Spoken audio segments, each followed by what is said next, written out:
એક રાજા અને પ્રધાન એ ડાયરાની અંદર બેઠા હતા અને રાજાની પાસે એક સૂડી સોપારી કાપવાની સૂડીથી સોપારી કાપી રહ્યા હતા.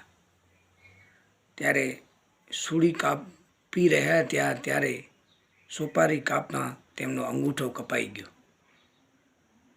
ત્યારે તેનો પ્રધાન બોલ્યો કે પ્રધાનજી, મારી સાથે આવું કેમ થઈ રહ્યું છે? તો પ્રધાનજી બોલ્યા, જે ઉપરવાળો કરે ને એ ભગવાન બધું બરોબર જ કરે છે. તો રાજાને ગુસ્સો આવી ગયો કે હું આવડો મોટો માણસ અને મારાથી આવું કેમ થાય?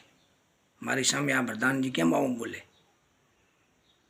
રાજાને ગુસ્સો આવી ગયો અને પ્રધાનજીને જેમ તેમ બોલીને કાઢી મૂક્યો. પ્રધાનજી ચાલ્યા ગયા. પછી રાજા એક જંગલની અંદર ગયા ફરવા માટે. ત્યારે તેમને એક તીરકામઠાવાળા સામે મળ્યા.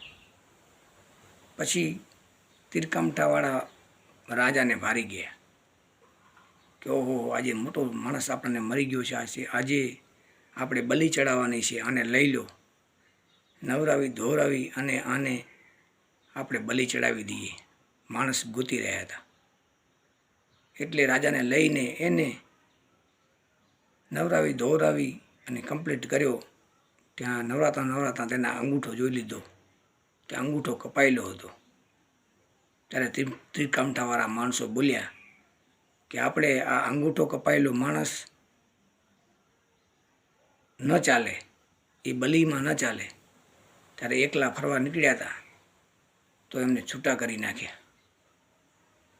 પછી રાજા ઘરે આવીને કીધું કે જે આપણે કામ ખોટું કરો, કર્મ ખોટું કરો, એ આપણને જરૂર ભગવાન ભાન આપે છે.